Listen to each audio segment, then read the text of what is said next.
ከዜና ኢትዮጵያ ጋር እንድትቆዩ እንጋብዛችኋለን። ቀዳሚ ወዳደረግነው ጉዳይ እናልፋለን። ባልደረቦቻችን በቀጥታ መስመሮቻችን ተገኝተው ወደሚያነሱት ጉዳይ ነው የምናመራው። የአዲስ አበባ ከተማ ከንቲባ አዳነች አቤቤ መንግስታዊ ሙስናን ማስቆም በመቻሉ በርካታ የልማት ስራዎች ውጤታማ በሆነ መልኩ እንዲሰሩ ማድረግ መቻሉን ገለጹ። የሀገር ሀብት ለሀገር ልማት እንዲውል በማድረግ በኩል ረጅም ርቀት መጓዝ ተችሏል ብለዋል ከንቲባ አዳነች አቤቤ። ከንቲባዋ ይህንን ያሉት በአዲስ አበባ ከተማ ደረጃ የጸረ ሙስና ቀን ማጠቃለያ መድረክ ላይ መሆኑም ተገልጿል። እዚህ ጉዳይ ላይ ቆይታ እናደርጋለን። በዚህ ጉዳይ ላይ ተጨማሪ መረጃ ሊያደርሰን ሪፖርተራችን ይመር አደም በቀጥታ መስመራችን ላይ ይገኛል። ይመር እንዴት ውለሃል? ቀደም ሲል የዓለም አቀፍ የጸረ ሙስና ቀንን በማስመልከት በአዲስ አበባ ከተማ ደረጃ የማጠቃለያ መድረክ እየተካሄደ መሆኑ ይታወቃልና ሙስናን በዘላቂነት ከመዋጋት አንጻር ምን ሊሰራ ይገባል ተባለ የሚለውን መረጃ ብትነግረን።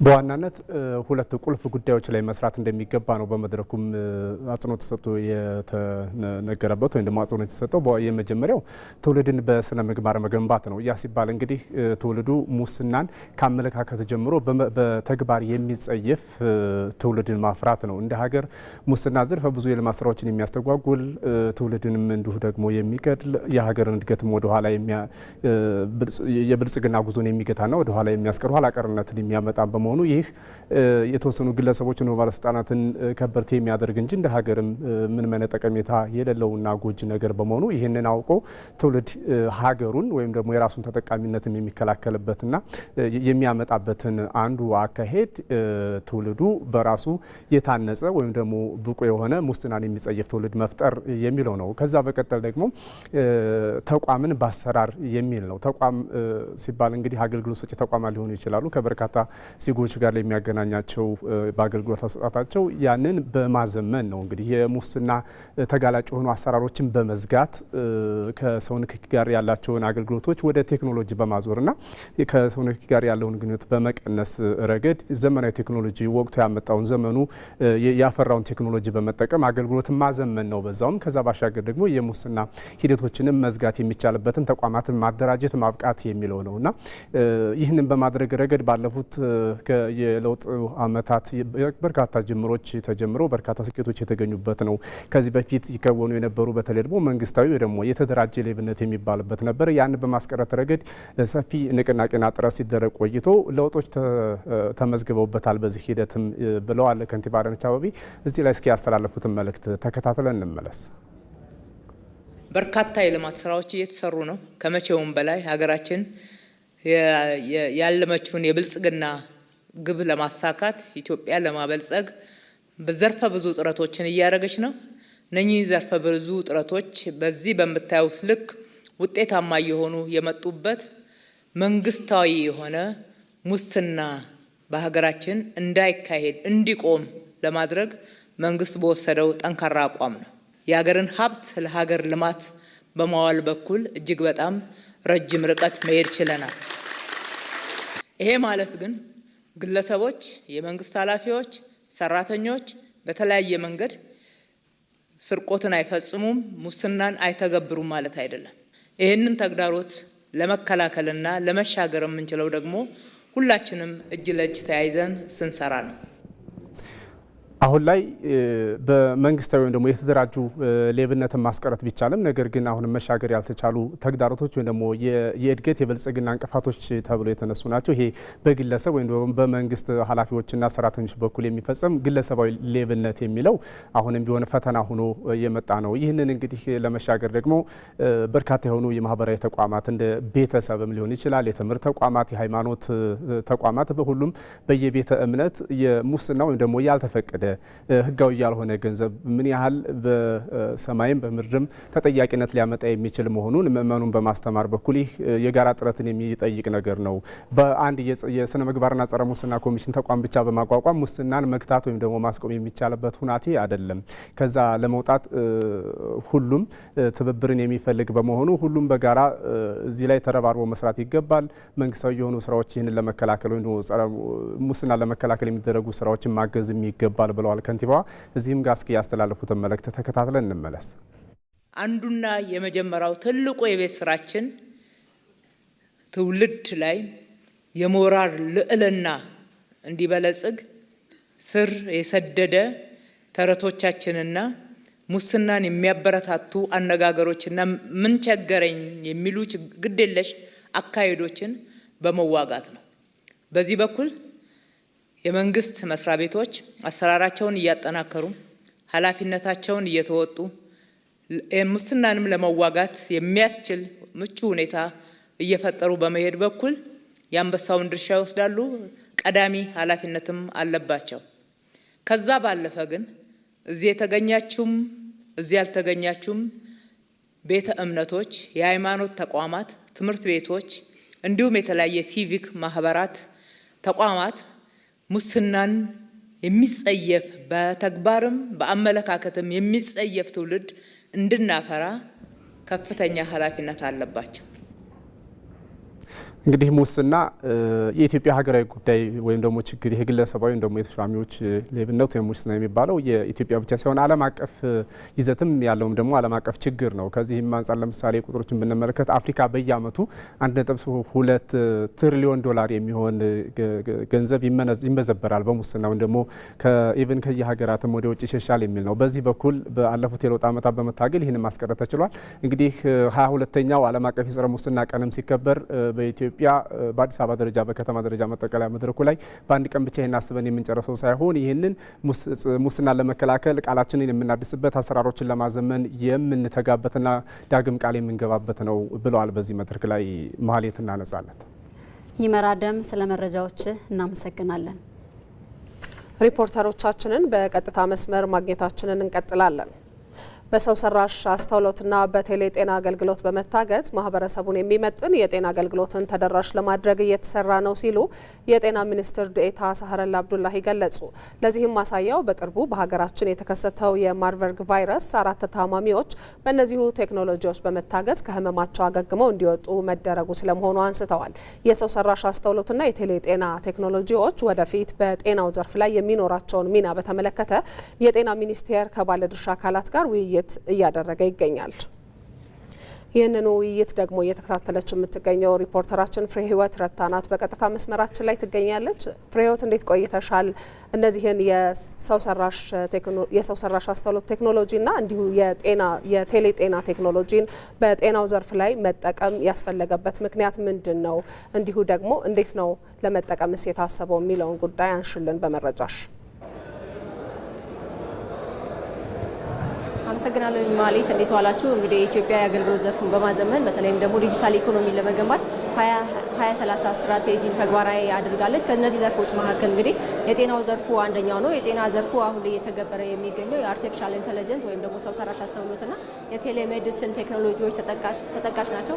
እዚህም እዛም እየተሰሩ ያሉት በእነዚህ ቴክኖሎጂዎች እዛም እየተሰሩ ያሉ ውጤቶች አሉ። እነዚህን ውጤቶች እንዴት በጋራ አድርገን በቀጣይ ውጤታማ የሆኑ ስራዎችን ወይም ደግሞ አገልግሎትን እንሰጣለን በሚለው ላይ ነው ዛሬ መድረኩ እየተካሄደ የሚገኘው። በዚህም ላይ እንግዲህ ቴክኖሎጂውን መጠቀም ለምን አስፈለገ በሚለው ላይ በመድረኩ ላይ ሰፊ የውይይት ተደርጎበታል። ከዚህም የመጀመሪያው እንግዲህ ኢትዮጵያ የሕዝብ ብዛት ያላት ሀገር እንደመሆኗ በየቦታው ሆስፒታሎችን መገንባት፣ የሰው ኃይልን ማሟላት እንዲሁም ደግሞ ለሆስፒታሉ የሚሆኑ ቁሳቁሶችን ማሟላት ከባድ ነው የሚሆነው። ይህንም በማዕከላዊነት በማደራጀት በአንድ ቦታ ላይ ሐኪሞች ባሉበት ሆኖ ታካሚዎችም ደግሞ ባሉበት ሆኖ ሕክምናውን የሚከታተሉበትን ስርዓት መዘርጋት አስገዳጅ ሆኖ በመገኘቱ ነው ተብሏል። ሌላው ተላላፊና ተላላፊ ያልሆኑ በሽታዎች ስርጭት ከመጨመራቸው ጋር ተገናኝቶ እነዚህን ስርጭቶችን ወይም ደግሞ ተደራሽነትን ከማስፋት አንጻር ለነዚህ የሚሆኑ ምላሾችን መስጠት ወይም ደግሞ ፍላጎት እየጨመረ ነው ያለው። የእነዚህን ፍላጎት ትክክለኛ የሆነ ምላሽ ለመስጠት ይህን ቴክኖሎጂ ተግባራዊ ማድረግ አስፈላጊ ነው ተብሏል። ሌላው ዓለም በቴክኖሎጂ የደረሰበት ደረጃ ላይ አለ። ይህን ዓለም የደረሰበት ቴክኖሎጂ ታዲያ በጤናው ዘርፍ ላይ ከፍተኛ ደረጃ ላይ ተደርሷል። በአርቲፊሻል ኢንተለጀንስ እንዲሁም ደግሞ በቴሌሜዲሲን ኢትዮጵያም ይህንን ቴክኖሎጂ ከተቻለ አዳፕት በማድረግ ትራንስፈር በማድረግ ወይም ደግሞ በማሸጋገር ጥራት ያለው ቴክኖሎጂን በመስጠት ዓለም አቀፍ ተወዳዳሪነትን ለማረጋገጥ ግዴታ እነዚህ ቴክኖሎጂዎች ተግባራዊ ማድረግ አስፈላጊ ነው ተብሏል። እንግዲህ ቴክኖሎጂዎችን ተግባራዊ ማድረግ ብቻውን ውጤት አያመጣምና እነዚህ ቴክኖሎጂዎች ተግባራዊ ለማድረግ ምን ቅድመ ሁኔታዎችን መሰራት አለባቸው በሚለው ላይም ደግሞ መድረክ ላይ ውይይት የተደረገበት ሁኔታ ነበረ። ከዚህም አንጻር እንግዲህ ተግባራዊ ለማድረግ የቴክኖሎጂ እድገቶች በመጡ ቁጥር ጠቀሜታቸው እንዳለ ሆኖ ጉዳታቸውም ደግሞ ከፍተኛ ነው። ይህንን ጉዳታቸውን ለመቀነስ ክትትልና ቁጥጥር ያስፈልጋል። ለቁጥጥርና ክትትሉ ደግሞ የህግ ማዕቀፎችን ማውጣት አስፈላጊ ስለመሆኑ ተነስቷል። ሌላው አርቲፊሻል ኢንተለጀንስ በተለይ አርቲፊሻል ኢንተለጀንስ ወይም ደግሞ ሰው ሰራሽ አስተውሎት መረጃዎችን መሰረት ያደረገ አገልግሎት ስለሆነ መረጃዎችን የምናሰባስባቸውን መረጃዎች ትክክለኛ የሆኑ መረጃዎች መሆን አለባቸው። ትክክለኛ መረጃዎችን ማልማት አስፈላጊ ስለመሆኑ ተገልጿል። ከዚህም ባሻገር እንግዲህ የመሰረተ ልማት አስፈላጊነት ተነስቷል። የኢንተርኔት መሰረተ ልማት እንዲሁም ደግሞ የኤሌክትሪክ መሰረተ ልማት አስፈላጊ መሆናቸው ተነስቷል። ይህን ቴክኖሎጂ ተግባራዊ ለማድረግ ከዚህም በተጨማሪ እንግዲህ ሌሎች ቴክኖሎጂዎቹ የሚፈልጉት ነገሮች አስፈላጊ ናቸው የሚባሉትን ማሟላት አለብን የተሻለ አገልግሎት ለመስጠት የሚሉ በመድረኩ ላይ የተነሱ ሀሳቦች ናቸው። እናመሰግናለን በጣም ፍሬ ህይወት። መልካም ቀን። ወደ ሌላኛው የቀጥታ ዘገባችን እናልፋለን። በቤንሻንጉል ጉሙዝ ክልል ተግባራዊ እየተደረገ ያለው መሶብ የአንድ ማዕከል አገልግሎት የተጠቃሚዎችን ጊዜና ጉልበት በመቆጠብ አገልግሎቱን ቀልጣፋ እያደረገ ስለመሆኑ ተገልጿል። ማዕከሉ በተለይም ከወረቀት ንክኪ ነፃ የሆነና በቴክኖሎጂ የታገዘ አገልግሎት እየሰጠ ስለመሆኑም ነው የተመላከተው። እዚህ ጉዳይ ላይ ቆይታ እናደርጋለን። በዚህ ጉዳይ ላይ ተጨማሪ መረጃ ሊያደርሰን ነስረዲን ሐሚድ ከአሶሳ ስቱዲዮ በቀጥታ መስመራችን ላይ ይገኛል። ነስረዲን እንዴት ውለሃል? በተለይም የቤንሻንጉል ጉሙዝ ክልል መሶብ የአንድ ማዕከል አገልግሎት እየሰጠ ያለው አገልግሎት እንዴት ይገለጻል? በዚህ ማዕከል አገልግሎት የሚያገኙ ተገልጋዮችስ አስተያየት ምንድን ነው የሚለውን መረጃዎችን ብታካፍለን። አመሰግናለሁ።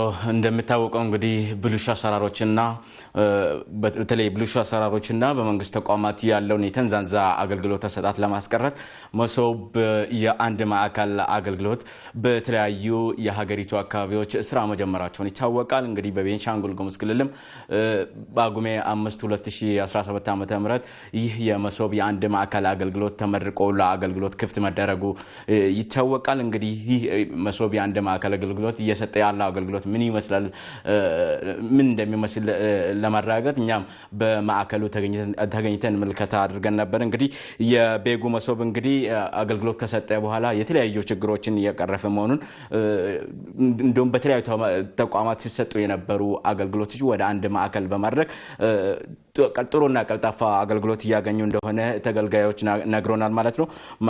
ማዕከሉ እንግዲህ ለተገልጋዮች ቀልጣፋ አገልግሎት ከመስጠት ባሻገር ጊዜና ጉልበታቸውን እየቆጠበላቸው በመሆኑ ደስተኞች መሆናቸው ነው የነገሩን። እንደዚህ አይነት ዲጂታል የሆኑ አሰራሮችም ቀጣይ ተጠናክሮ መቀጠል እንዳለበት በማዕከሉ ያገኘናቸው ተገልጋዮች ተናግረዋል ማለት ነው። እንግዲህ እንደምታወቀው መሶብ የአንድ ማዕከል አገልግሎት በተለያዩ ተቋማት ሲሰጡ የነበሩ አገልግሎቶችን ወደ አንድ በማድረግና በተለያዩ ዲጂታላይዜሽን በሆነ መልኩ እንዲሰጥ አገልግሎት እንዲሰጥ የተጀመረ ኢኒሼቲቭ ነው። ኢኒሼቲቭ እንግዲህ በክልሉም ተጠናክሮ እየቀጠለ እንደሚገኝ ተመልክተናል ማለት ነው። እንግዲህ የቤንሻንጉል ጉሙዝ ክልል መሶብ ዋና ዳይሬክተር ሰመረ ጅራታም አግኝተን አነጋግረናቸው ነበር። በተለይ በማዕከሉ አገልግሎት አሰጣጥ ዙሪያ ማዕከሉ እንግዲህ አገልግሎቱን መስጠት ከጀመረ ጊዜ አንስቶ እስካሁን ድረስ ከ6000 በላይ ዜጎችን አስተናግዶ አገልግሎታቸውን እንዳገኙ ነግሮን ማለት ነው። ይህን አገልግሎት ደግሞ ዲጂታል በመሆኑ የሚመጡ ሰዎች አስተያየታቸውን ዲጂታል በሆነ አግባብ እየሰጡ እንደሚገኙ ነግሮናል። በተለይ ደግሞ ሌሎች ተቋማትም ወደ ማዕከሉ ገብቶ አገልግሎት እንዲሰጡ ይደረጋልን ብለዋል ማለት ነው። እንግዲህ ማዕከሉ በ8 ተቋማትና 33 በሚሆኑ አገልግሎቶች እየሰጠ እንደሚገኝም ዋና ዳይሬክተሩ ተናግረዋል ማለት ነው። እንግዲህ በአጠቃላይ ስራው በጥሩ ሁኔታ እየሄደ እንደሆነ ነው ዋና ዳይሬክተሩ የነገሩን። ነስረዲን ሐሚድ ከአሶሳ ስቱዲዮ ላደረስከን መረጃ እናመሰግናለን። ዜና ኢትዮጵያን እየተከታተላችሁ ትገኛላችሁ። ተመልካቾች ከኛ ጋር ስለሆናችሁ እናመሰግናለን። በዝርዝር ወደምንመለከታቸው ጉዳዮቻችን ደግሞ እናልፋለን። በአማራ ክልል የታጠቁ ኃይሎች ወደ ሰላም እንዲመለሱ የደንበጫ ከተማና አካባቢው ነዋሪዎች ጠየቁ። የደንበጫ ከተማ አስተዳደርና የአካባቢው ነዋሪዎች የክልሉ ምክትል ርዕሰ መስተዳድር ዶክተር አብዱ ሁሴን በተገኙበት በወቅታዊ የሰላም ጉዳዮች ዙሪያ ተወያይተዋል። ሳሙኤል ወርቃየሁ ተከታትሎታል።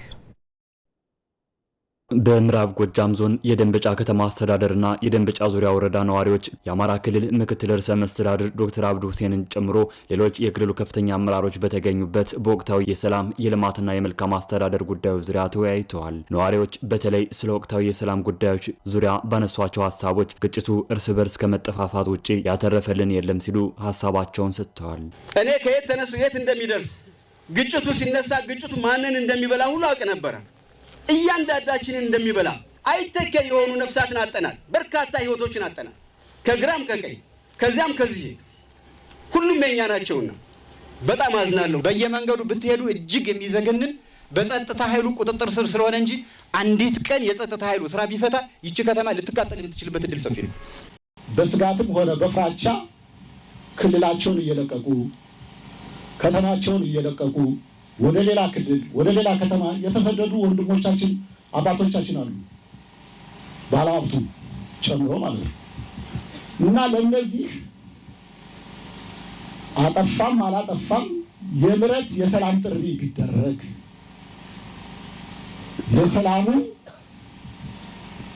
ለሰላም መውረዱ ትልቅ አስተዋጽኦ ይኖራል የሚል እምነት አለ እንደኔ። በየትኛውም ዓለም አለመግባባቶች ይፈጠራሉ የሚሉት ነዋሪዎች መጨረሻው ግን ድርድርና ውይይት ነው ሲሉም አስተያየታቸውን ሰጥተዋል። ይህን በመገንዘብም በአማራ ክልል ታጥቀው የሚንቀሳቀሱ ኃይሎች ወደ ሰላም እንዲመለሱም ጠይቀዋል። የታጠቁ ኃይሎች ለክልላችን ሕዝብ ለኢትዮጵያ ሕዝብ ሲሉ እጃቸውን ወደ ሰላሙ መንገድ ቢዘረጉልን፣ ካህናት አባቶቻችን ስታስታርቁ ብትሞቱ ደስ ይለኛል። ከዚህ አንጻር አባቶቻችን ጠንክራችሁ ብትሰሩ ሁላችንም ለሰላም ከሰራንና ዘብ ከቆምን የአካባቢውን ሰላም ዘላቂ ማድረግ እንችላለን ያሉት የምዕራብ ጎጃም ዞን ዋና አስተዳዳሪ አቶ ድሜ አለማንተነ ለዚህም ህብረተሰቡ በጋራ ሊረባረብ እንደሚገባ ተናግረዋል። ጦርነት፣ ግጭት ካለ ምንጊዜም ቢሆን ዲሞክራሲ ሊጠበቅ አይችልም። ስለዚህ ዘርፈ ብዙ የሆነ ችግር ያለው በእንደዚህ አይነት ግጭት ወቅት ስለሆነ ይሄንን ችግር እንፍታካል ሰላሙ በእጃችን ያለ የሚለው እኔ እንደማሳሰቢያ መውሰድ እፈልጋለሁ። የአማራ ክልል ምክትል ርዕሰ መስተዳድር ዶክተር አብዱ ሁሴን በበኩላቸው የአካባቢውን ብሎም የክልሉን ሰላም ለማረጋገጥ የሃይማኖት አባቶችና የሀገር ሽማግሌዎች የግጭት መፍቻ እሴቶችን በመጠቀም ሊሰሩ እንደሚገባ አሳስበዋል። ውስጠ ሰላም ላይ ስሩ። ውስጠ ሰላም ማለት መንፈሳዊነትን እንዲጎለብት እንጠነክር አድርጉ። የስነ ልቦና ከፍታ እንዲኖር አድርጉ። የአብሮነትና የትስስር ቁርኝትና አንድነት እንዲኖር ሽማግሌዎቹና የሃይማኖት አባቶቹ ስሩ። ይሄ ማለት ህዝቡ ለጸሎት እንዲተጋ ያለውን የግጭት መፍቻ እሴት እንዲጠቀም አድርጋችሁ ህዝቡን ቅረጹት፣ ምሩት። ተጨማሪ የሽፍታ መንገድ አታመላክቱት። ሁለተኛው አመራሮቹ እና ህዝቡን በጋራ የምትሰሩት ለዘላቂ ሰላም መረጋገጥ ትጉ። በነዋሪዎች ዘንድ የልማትና የመልካም አስተዳደር ጉዳዮችም የተነሱ ሲሆን እነዚህን የተነሱ ጥያቄዎችን በየደረጃው ለመፍታትም ይሰራል ተብሏል። በኢትዮጵያና ደቡብ ሱዳን መካከል ያለውን ኢኮኖሚያዊ ግንኙነት ማጠናከር እንደሚገባ ተገለጸ። በደቡብ ሱዳን በተለያዩ መስኮች የተሰማሩት ኢትዮጵያዊ ባለሀብት አይሸሽም ተካ በሁለቱ ሀገራት መካከል ያለውን ኢኮኖሚያዊ ትስስር ለማጠናከር የድርሻቸውን እየተወጡ እንደሚገኙ ተናግረዋል። ወንደሰን አፈወርቅ ከባለሀብቱ ጋር ቆይታ አድርጓል። ከራስ አንደበት ተከታትለን እንመለስ።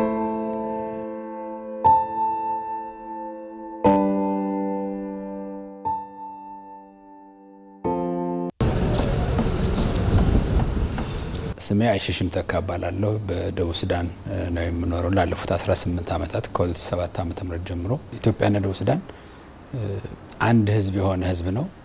በደም በጋብቻ በሃይማኖትም በካልቸርም የተሳሰረ አንድ ህዝብ ነውና ከዚህም አንፃር ደቡብ ሱዳን ለኢትዮጵያ ያላቸው ክብር በጣም ከፍተኛ ክብርና አድናቆት አላቸው። ደቡብ ሱዳንና ኢትዮጵያን የሚያገናኝ ምንም አይነት ኢንፍራስትራክቸር የለንም። አሁን ግን ክቡር ጠቅላይ ሚኒስትር ዶክተር አብይ ሁለቱ ሀገር በመገናኘት የኢኮኖሚ ትስስሩ ከፍ ማለት አለበት፣ ማደግ አለበት፣ የካልቸራል ግንኙነቱ የህዝብ ከህዝብ ነፃ ሙቭመንቱ ኢኮኖሚ ፍሰቱ ማደግ የሚችለው በመንገድ ሲገናኝ ነው በማለት መንገድ ለመስራት የኢትዮጵያ መንግስት ያደረገው ከፍተኛ ውሳኔ በጣም እጅጉን ደስ የሚል ነገር ነው። ከ2007 እስከ 2013 ጦርነት እርስ በርስ ጦርነት ከመፈጠሩ በፊት በኮንስትራክሽንና በጠቅላላ ንግድ ነው የነበርኩት። በዛን ሰዓትም ኦልሞስት ወደ 400 ሰራተኞች ነበሩ በእኔ ኩባንያ ውስጥ። ሁሉም የደቡብ ሱዳን ክልሎች ላይ ኮንስትራክሽን ስራ ሰርቻለሁ። በተለያየ በንግድም ተሰማርቻለሁ። ከዛም ባሻገር ደግሞ ያው በሆቴል ኢንቨስትመንት ብገባ ለሀገሪቱም ትልቅ ድጋፍ ይሆናል፣ እንደ ቢዝነስም ደግሞ አዋጭ ይሆናል በማለት ከ2009 ጀምሮ ደግሞ በሆስፒታሊቲ ኢንዱስትሪው ተሰማርቼ እገኛለሁ። መጀመሪያ ስንሰራ በትንሽ ደረጃ እያደገ መጥቶ አሁን ደግሞ በሀገሪቷ ላይ በቃ ትልቅ የሚባለው ሆቴል በእኛ ተሰርቷልኝ። ደንበሽ ሆቴል ቴሌኮም ስራ ላይ አጠቃላይ የሀገሪቱ 60% የፋይበር ኦፕቲክስ ላይሰንስ አለኝ። ስለዚህ በኢትዮጵያ በኩልና በሱዳን በኩል የፋይበር ኔትወርክ ግንባታ አድርገን ከተማውን ለማሳሰር ነው። እዚህም በባለፈው 2 ዓመት ውስጥ ስራ ጀምረን ነበር። በሰሜን ደቡብ ሱዳናዊ በኩል ከሱዳን ጋር በመገናኘው በዛ አካባቢ ተጀምሮ ያው የሱዳን ጦርነት በመምጣቱ የተጀመረውን ጥረት ብዙ አላስኬደንም። አሁንም በቅርቡ የሚመረቅ ፋብሪካ ይኖራል ይገምታሉ። ኢትዮጵያ ላይ የሲሪንጅ ፋብሪካ እየሰራን ያለን ኦልሬዲ ኮንስትራክሽን ግንባታው ተጠናቋል። አሁን የማሽን መረጣ ላይ ነው ያለ ነው። ከ2021 ጀምሮ እስካሁን ድረስ ያው የክብር ቆንስል ነኝ ለደቡብ ሱዳን በኢትዮጵያ መንግስት ተወክዬ ያሉትን የኢኮኖሚ ጉዳዮች ከማፋጣን ከማሳሰር ከማያያዝ አንጻር ያው እንደ አንድ ሰው የምችለውን ነገር አደርጋለሁኝ፣ አግዛለሁ። ዋናው ትልቁ ነገር ሀገራቶች በኢኮኖሚ ካልተሳሰሩ ትርጉም ያለው አይመስለኝም። ትልቁ ነገር የኢኮኖሚ ትስስር ሲኖር ነውና ለምሳሌ አሁን ይሄ ሆቴል እንግዲህ እዚህ ሀገር በዚህ ደረጃ ተሰርቷል። ይሄ ሆቴል እንደ ፐብሊክ ዲፕሎማሲ ከወሰድከው ትልቅ የፐብሊክ ዲፕሎማሲ አጋር ነው። ካልቸራል ዲፕሎማሲም አብሮ ያመጣልኝ። ዜና ኢትዮጵያ ቀጥሏል። ተመልካቾች ወደ ውጭ አጫጭር ዘገባዎቻችን እንሻገራለን። በጋዛ ከባድ ዝናብና ድንገተኛ ጎርፍ መከሰቱን ተከትሎ ለሰብአዊ ድጋፍ አስቸጋሪ ሁኔታዎች እንዳይከሰቱ ስጋት መፈጠሩ ተገለጸ። የሚከሰተው ጎርፍ በመቶ ሺዎችን ሊያፈናቅል እንደሚችልም ተነግሯል። በሌላ በኩል እስራኤል በድንገት ለሚከሰተውና ኃይለኛ ነው ለተባለው አውሎ ንፋስ ቅድመ ዝግጅትና ጥንቃቄ እያደረገች ስለመሆኑ አስታውቃለች። በእስራኤል ውስጥ ያሉ ከተሞች አውሎ ንፋሱን ቀድሞ ለመከላከል እርምጃዎችን እየወሰዱ ነው የተባለ ሲሆን እዛው ለሚገኙ የፍልስጤም ዜጋዎች ግን ምንም አይነት ጥንቃቄ ተደረገላቸው አለመሆኑ ነው የተጠቆመው። የእስራኤል ሜትሮሎጂ አገልግሎት በበኩሉ ዝናቡ ከሰሜናዊ የእስራኤል አካባቢ እስከ ደቡብ የእስራኤል ከተሞችን እንደሚሸፍንና ዝቅተኛ ቦታዎች ላይ በሚገኙ ከተሞች ላይም ጎርፍ ሊከሰት እንደሚችል አስጠንቅቋል። በሌላ የውጭ ዜናችን የቻይናው ፕሬዝዳንት ዢ ጂንፒንግ ፉጃን የተባለውን የቻይና ባህር ኃይል የጦር ጀቶች ተሸካሚ ግዙፍ መርከብን ጎብኝተዋል። ፕሬዝዳንቱ መርከቡና የጦር ጀቶቹ የገጠሙላቸውን አዲስ ቴክኖሎጂዎችም አድንቀዋል። ቻይና ሰራሹ ግዙፍ የጦር ጀቶች ተሸካሚ በደቡብ ቻይና ባህር ጠረፍ ላይ ሃይናን ግዛትም መልቁን ጥሏል ተብሏል። ፉጃን የተባለው የቻይና ባህር ኃይል መርከብ የተገጠመለት አዲስ ይህ ቴክኖሎጂ ኤሌክትሮማግኔቲክ ካታፑልት የተባለ መሆኑ ተገልጿል ሲል የዘገበው ሲጂቲኤን ነው።